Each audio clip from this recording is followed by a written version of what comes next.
Oi, gente! Paula aqui, pra falar de quê? De poliglotices. Antes de começar o vídeo de hoje, eu quero fazer um comentário sobre o vídeo anterior, que foi sobre o congresso da Abrat. Eu confesso que eu não esperava que ele fosse ter tanta interação, né? Eu acho que eu descobri qual é o segredo do sucesso, é você polemizar, é você falar de algum tema, nem que seja só 2 linhas sobre esse tema, de algum tema que é polêmico, que as pessoas vão lá, vão assistir, vão comentar e ao invés de falar do que você gostaria que elas falassem, elas vão falar do tema polêmico, né? Que no caso o vídeo era sobre o Congresso, mas eu falei só um pouquinho de linguagem neutra e foram vários comentários sobre linguagem neutra. Eu confesso que eu fiquei assim meio decepcionada, pra falar a verdade. Por um lado eu fico feliz porque é legal que o vídeo tenha dado esse espaço para essa interação, mas eu confesso que eu teria ficado mais satisfeita se o foco dos comentários tivesse sido do assunto principal do vídeo, que foi o Congresso. Mas é aquilo, você fala uma coisa, as pessoas vão interpretar da forma que elas acharem melhor. Seja como for, continue interagindo, mas sempre de forma educada, né? Cortei, sem xingar outra pessoa, tá bom? Bom, dito isso, vamos então para o assunto de hoje. A gente tá com as Olimpíadas rolando, né? E hoje eu vim aqui contar pra vocês a minha própria história olímpica poliglota. Antes de Tóquio, a gente teve Jogos Olímpicos de 2016, que foi aqui no Rio. E eu trabalhei nesses Jogos Olímpicos, foi uma experiência muito legal e eu tô aqui pra contar pra vocês como é que foi. Eu trabalhei como intérprete de acompanhamento nas Olimpíadas de 2016. Eu fiquei o período todo, eu fiquei no antes, no durante e no depois das Olimpíadas e dos Jogos Paralímpicos também. Foi uma experiência bem marcante e muito enriquecedora também. Como é que isso funcionou? Na verdade, eu trabalhei para uma subcontratada. A nossa empresa ela era responsável pela parte de energia das chamadas venues, que a gente chamava de venues, que foram os locais que aconteceram as competições, as cerimônias de abertura, de fechamento. E a nossa empresa ela fornecia gerador, instalações de energia, essas coisas para essas venues. Eu comecei a trabalhar no final de abril e eu fui até outubro, início de novembro. Acho que foi até outubro, se eu não me engano, que já tem um tempo, né? Já foram quase 5 anos já. E como é que isso funcionou? Essa vaga, na verdade, foi a pessoa do RH dessa empresa, ela viu meu LinkedIn, viu que eu falava línguas, viu que eu tinha interesse, né? Na época eu já estava fazendo a pós em tradução, então eu acho que ela viu ali que eu tinha línguas e tudo mais e entrou em contato comigo, perguntou se eu não estaria interessada em participar do processo seletivo. A princípio, na verdade, eu tinha sido convidada para uma entrevista por causa das minhas habilidades de russo, só que não foi bem assim, mas eu vou contar pra vocês mais lá pra frente. Aí tá, eu fui, falei com a pessoa, ela me chamou pra entrevista. Eu confesso assim que no início eu tava bem relutante em aceitar, porque, né, como naquela época eu já fazia pós em tradução, eu já tinha mais ou menos um conhecimento do mercado de tradução, eu fiquei achando assim, poxa, interpretação, será que eu não tô dando um passo maior que a perna? O que eu sei de interpretação?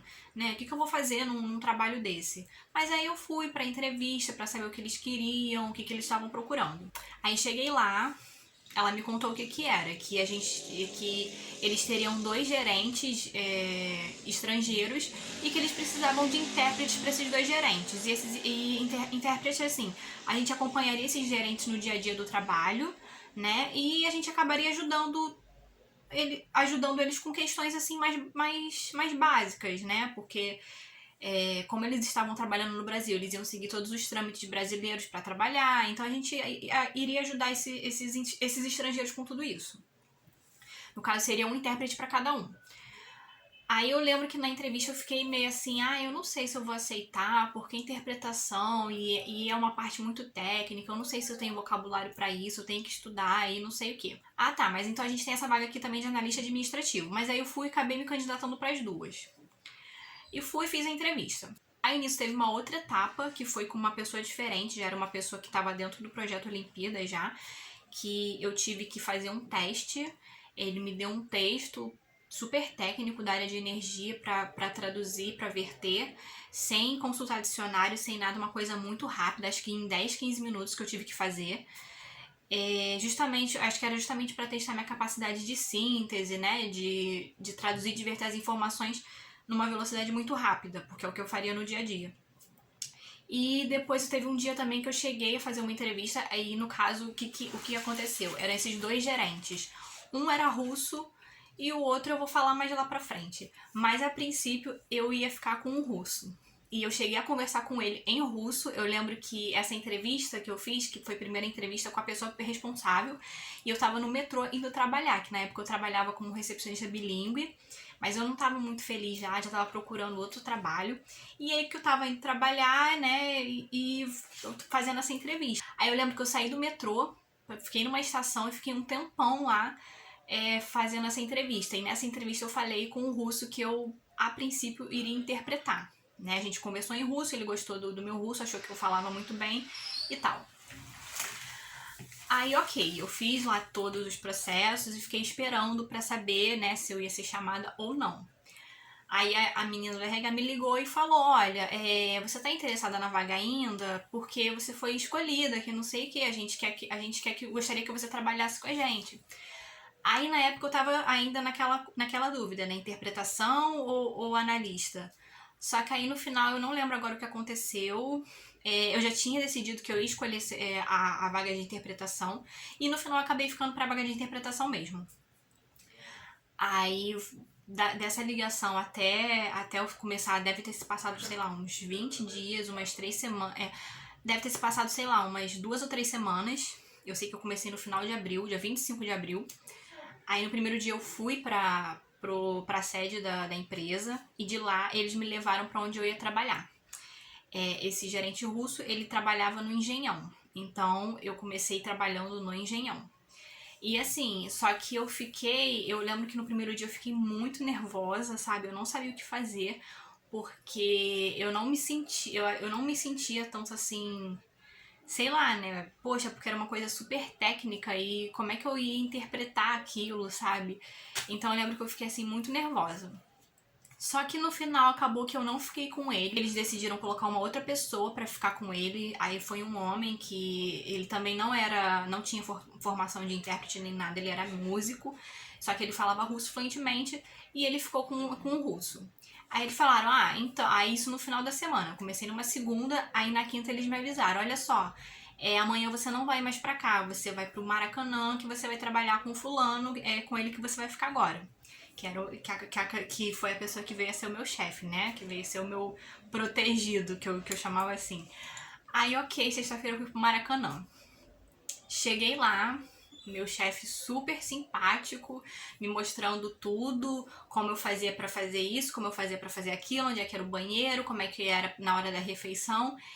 E ele era escocês. Então eu lembro que no primeiro dia eu fiquei assim, meu Deus, eu não tô entendendo nada que esse homem tá falando. Como é que eu vou fazer o meu trabalho se eu não entendo nada que ele tá falando? Só que ele, assim, ele era muito simpático, muito paciente, sabe?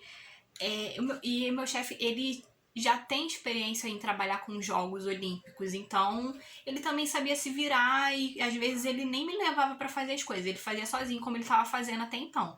E além do mais, tinha muita gente também na equipe, não só da nossa equipe, mas da equipe da Rio 2016, das outras empresas que falavam inglês, então pra ele assim, eu servia mais pra quando começou mesmo o trabalho, que começou a fazer montagem e tal, que aí a gente tinha os peões, tinha o pessoal que não falava inglês, e aí eu entrava ali, eu servia de ponte, né? Ele queria dar as instruções, eu que dava as instruções, e os funcionários, se eles tinham alguma dúvida ou algum comentário sobre aquilo que ele estava falando, eu traduzia os comentários para ele poder saber o que estava acontecendo. Mas era basicamente isso. Meu trabalho, eu era ser intérprete de acompanhamento, eu estava sempre acompanhando ele, e um pouquinho também de interpretação consecutiva. O que é interpretação consecutiva? É quando a pessoa fala, aí você espera a pessoa acabar de falar e traduz. E aí vice-versa, né? Aí a pessoa para quem você traduziu, ela fala, você espera a pessoa acabar de falar e você traduz para outra pessoa. Então era basicamente isso o meu trabalho, né? Eu trabalhava muito, sabe? A princípio era pra ser de segunda a sexta, mas acabava sendo sábado, todo sábado, eu ficava lá o dia todo, né? E era isso, ele andava muito pela Avenue, porque ele tinha que supervisionar os serviços, ou ele tinha que inspecionar as áreas para poder saber qual seria a melhor montagem, a melhor obra para fazer ali, né? Então ele andava muito pelo local e eu acabava indo atrás dele. E se aparecesse alguém que tentasse falar com ele, eu ia lá e servia de ponte, né? E às vezes também, como eu falei, como ele saía muito para supervisionar os serviços, eu ia com ele, caso ele precisasse falar alguma coisa, fazer um comentário, ou caso alguém quisesse falar com ele. Mas, no geral, assim, os membros da equipe, o pessoal, assim, engenheiro, projetista, esse pessoal sabia falar um pouquinho mais de inglês, então, mas ainda assim eu acabava ajudando. Porque às vezes a pessoa, Paulinha, como é que eu falo isso aqui pra ele? Aí eu falava, tal, tal, tal. Entendeu? Então, assim, eu fazia muita coisa, tinha períodos que eu fazia muita coisa, tinha períodos que ele acabava saindo sozinho, se virava, mas no geral eu tava sempre lá ajudando ele. E como eu falei, eles, apesar de serem estrangeiros, eles trabalharam como um brasileiros mesmo. Então eles tiveram que fazer CPF, abrir conta no banco, tirar carteira de trabalho. E eu ajudei ele a fazer tudo isso, né? Eu ajudava a fazer os agendamentos, aí a gente ia lá nas repartições públicas para fazer os documentos. No caso de banco, a gente ia no banco para poder abrir a conta. E ele também, a empresa alugou para ele um apartamento para ele ficar aqui no Rio durante os jogos. Então, às vezes ele precisava falar com a senhoria do apartamento. Eu ia lá, digitava a mensagem, né, traduzia o que ela falava para ele. Era coisas assim que eu acabava fazendo. Eu ajudava ele com tudo, né? A princípio era só no local de trabalho, mas depois eu também passei a ajudar em coisas assim mais triviais fora do trabalho também, né? Às vezes ele queria fazer uma compra, aí, como é que fala isso aqui em português? Aí eu ia lá, distava pra ele, você procura por essa palavra aqui, é assim que é em português. E aí ele ia lá e procurava. E acompanhava também em reunião, que eu acho que era onde eu fazia mais essa interpretação consecutiva, né? E essas reuniões foram mais no início também, que no início os intérpretes iam, na maioria das vezes, tanto eu quanto o outro menino. Aí a gente ia, traduzia, mas depois também, como o pessoal dessas reuniões falava inglês, então às vezes eu nem precisava ir. E às vezes ele só me encontrava já no Maracanã, que era o local onde ele mais precisava de mim mesmo, que é onde estavam os funcionários que trabalhavam pra gente, que faziam as montagens, que era o pessoal que mais precisava mesmo dessa interpretação. E quanto ao local, né? Porque assim, vocês viram que meu trabalho era uma verdadeira poliglotice. E realmente, gente, um ambiente olímpico, ele é muito poliglota, porque assim, você espera que só vai ter gente daquela nacionalidade da cidade sede trabalhando, mas não. Tem muita gente estrangeira trabalhando nesse tipo de coisa, né? O meu chefe, ele era escocês, o outro gerente era russo. No Maracanã, a gente tinha gente que... O pessoal, assim, que tinha uma empresa de montagem, acho que era uma montagem, assim, de estrutura de palco, das cerimônias de abertura e de fechamento, não lembro agora. Mas era um pessoal que a equipe era a maioria italiana. Então eles sempre andavam juntos e você sempre via eles, né, andando juntos e falando em italiano. E tinha assim muitas equipes de várias coisas e muita gente estrangeira. Eu lembro que tinha um local que às vezes a gente ia visitar, isso já dentro do estádio, que às vezes a gente ia lá porque eles estavam precisando fazer alguma instalação elétrica, alguma coisa assim, aí a gente ia lá para ele supervisionar e ver o que poderia ser feito. E eu lembro que em um desses locais tinha uma equipe que era muita gente de várias nacionalidades. E eles tinham um quadro, e nesse quadro todo dia eles colocavam uma palavra na língua de um dos membros daquela equipe. Então eu fui nesse local 2 vezes. Uma vez eu vi uma palavra em grego e outra vez eu vi uma palavra em galês. Eu achei aquilo o máximo. Então, para vocês verem como são, né? Como tinha muita gente de várias nacionalidades naquele projeto.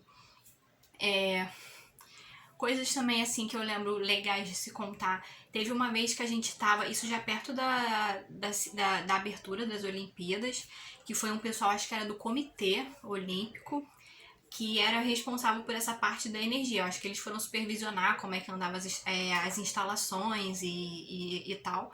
comandava o projeto energético da área, né, do local. E esses dois caras, eles eram gregos. Então aí teve um dia que eles foram lá visitar o nosso container, que a gente ficava no container fora do estádio, mas ainda na área do Maracanã. Aí eles começaram, que o meu chefe tinha colocado assim um A3 grandão numa das paredes com com as plantas lá, né, as estruturas, sei lá como é que fala. E aí eles começaram ali, os dois gregos, começaram a olhar aquele papel e ficaram ali falando entre eles em grego, sabe? Lembro que eu achei aquilo assim, eu fiquei maravilhada. Tanto que durante esse tempo eu até cheguei a aprender um pouquinho de grego, né? Eu não passei do alfabeto, gente. Mas eu cheguei a pegar um pouquinho de grego, eu me interessei nesse período pela língua grega. Tanto que o grego tá até na minha lista, quem sabe um dia. Teve uma vez também que a gente foi um dia que teve uma coletiva de imprensa de alguma coisa lá. Eu não lembro agora o que foi. Mas aí eu lembro que teve uma mulher, uma jornalista, que ela tava meio perdida. Aí ela parou, né, o meu chefe pra pedir informação. E tipo, ela falou de um jeito que a gente não conseguia entender o que ela tava querendo falar. Eu acho que ela era de Bangladesh, da Índia, ela era daquele pedaço ali. Mas era um inglês assim que até o meu chefe ficou assim com dificuldade de entender. E, pô, logo ele, que é um falante nativo de inglês, né, ele ficou assim com muita dificuldade. Aí eu lembrei um pouco daquela coisa que falam, né, de pronúncia versus sotaque, né? Que assim, não é problema você ter um sotaque, mas se você tem uma pronúncia ruim, aí começa a ser um problema. Aí toda vez que alguém fala isso, eu lembro dessa mulher, porque ela falou de um jeito que a gente realmente não conseguiu entender direito o que ela queria falar. E aí, com isso, como tinha muita gente de vários locais, às vezes ele parava pra conversar com um conhecido, aí às vezes esse conhecido, você ouviu o sotaque desse cara? É inglês cockney, é um inglês que é assim, assim, assado, e ele ficava explicando, sabe? Era muito legal. Mas era um local que realmente tinha muita gente estrangeira. Eu lembro que uma das pessoas que trabalhava na parte das cerimônias, ele era, acho que não sei se era da Estônia ou da Lituânia, ele era de um dos países bálticos, entendeu? Mas era assim, gente mesmo de tudo quanto é canto do mundo. E também teve um episódio que eu lembrei aqui, né? Eu falei que no início a gente acompanhava muito eles em reuniões. E eu lembro que em uma dessas reuniões o russo começou a falar em russo. Só que eu lembro que nesse dia eu tava entendendo, então eu não esperei o intérprete dele interpretar para português. Eu comecei a interpretar diretamente do russo para o inglês. Aí meu chefe ficou, meu Deus, olha isso, que demais que você tá fazendo, que não sei o que.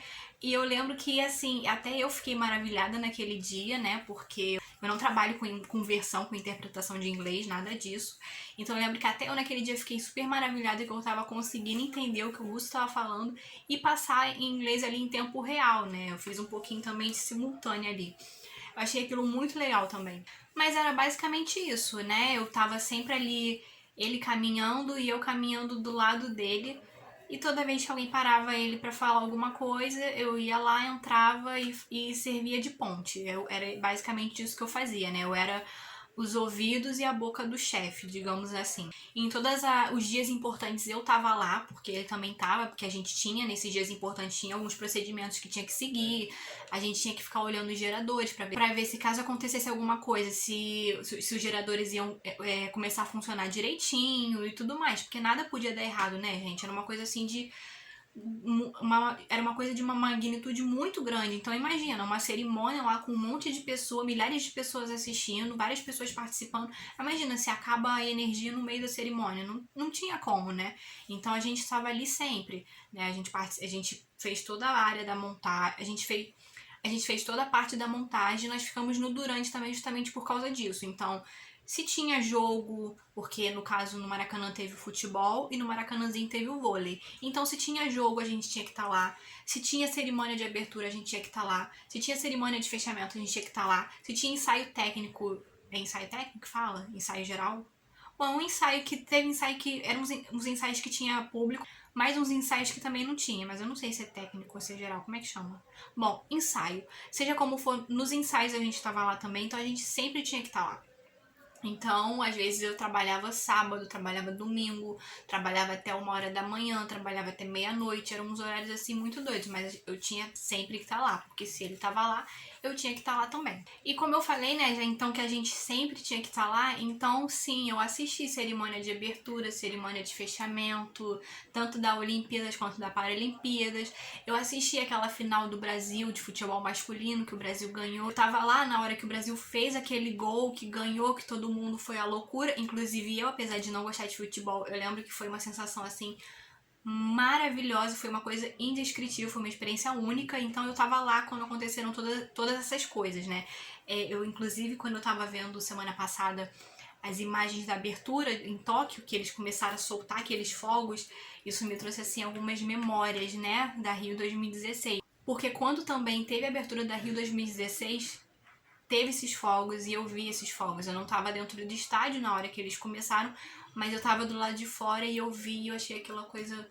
E eu achei aquela coisa, assim, mais maravilhosa, mais linda, sabe? Foi uma coisa, assim, muito legal de se presenciar. Então, quando eu vi aqueles fogos de Tóquio,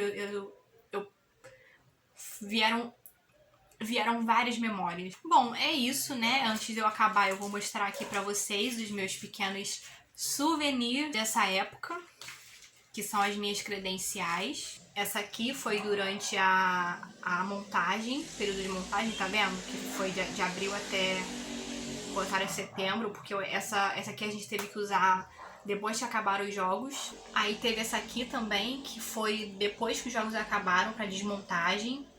Que, assim, a desmontagem nem se compara aos períodos anteriores, né? Porque é aquilo, é como se todo mundo já tivesse ido embora e você ainda fica ali, ó. O tipo fantasma que se recusa a deixar o local que ele assombra. É assim que foi assim que foi a vibe da desmontagem. Tem essa aqui, que é... Deixa eu ver... Foi durante os jogos, né? Tá vendo? Aqui, esses números eram as áreas que eu podia acessar. Aí na lateral aqui eu tenho os adesivos. Cada adesivo desse foi... um dia de ensaio que teve e também de cerimônia. Tá vendo? Aqui tem aqui tem dois ensaios e uma cerimônia de abertura e uma cerimônia de encerramento. Foram 2 ensaios com público, se eu não me engano. Um para abertura e um para encerramento. E a cerimônia de abertura e de encerramento. Aí aqui tem a da Paralimpíada, que também mesmo esquema. Tem, né, os locais que eu podia acessar e os adesivos de cada cerimônia e de cada ensaio. Essa também, essas foram 2 ensaios e a cerimônia de abertura e de encerramento. Foi isso mesmo. Se eu faria de novo... Bom, gente, eu não sei, porque eu vou falar sério pra vocês. Nem sempre foi fácil, entendeu? Porque na época eu era nova, eu era inexperiente, né? Tudo bem que hoje eu também não tenho experiência de interpretação, não sei praticamente quase nada de interpretação, mas eu tenho mais experiência linguística hoje em dia, tenho mais maturidade também, então eu não sei se mesmo mudada, mesmo depois de 5 anos, se eu faria a mesma coisa. Foi sim uma experiência assim maravilhosa, enriquecedora, é uma coisa única na sua vida, né? Até porque ainda mais pra mim, que antes dos jogos acontecerem, eu não sou fã de esportes e quando as Olimpíadas estavam pra acontecer, eu não tava interessada nas Olimpíadas, entendeu? Eu achava que era mais que nem muita gente na cidade. Eu acho que eu também achava que era um desperdício de dinheiro, que era uma coisa que não ia trazer nada pra gente. Então, sabe, trabalhar nas Olimpíadas e ver as coisas que eu vi, ter as experiências que eu tive, foi realmente uma coisa, assim, muito diferente. Uma coisa, assim, que eu nunca vou esquecer, sabe? Mas eu não sei se eu faria de novo. Eu não vou dizer que não. Apesar de eu, hoje em dia, estar trabalhando na área e saber que eu gosto mais de trabalhar com tradução do que com interpretação, eu não diria, não, nunca mais vou fazer o que eu fiz na Rio 2016. Não, eu não acho que é por aí, entendeu? Eu acho que é aquilo, né? Nunca diga nunca, porque às vezes as experiências, elas podem ser difíceis, elas podem trazer um desconforto, mas no final você acaba vendo e fazendo coisas muito legais por causa disso, né? Você sai mesmo da sua zona de conforto. E eu acho que a gente não tem que ter medo de sair da zona de conforto, né? Se a gente é obrigada a sair, a gente tem que sair e aproveitar cada minutinho fora daquela zona de conforto, porque na maioria das vezes sair da zona de conforto traz muita coisa boa. Bom, é isso. Essa foi a minha poliglotice olímpica. Eu espero que vocês tenham gostado. Se vocês gostaram, não esqueçam de curtir, de compartilhar, de comentar dentro do assunto do vídeo, por favor, de contar para suas amizades. Se é a sua primeira vez no canal, boas-vindas. Não esqueça de se inscrever e de ativar o sininho para não perder nada que acontece por aqui, tá bom? Essas foram as poliglotices de hoje. Até a próxima. Tchau, tchau.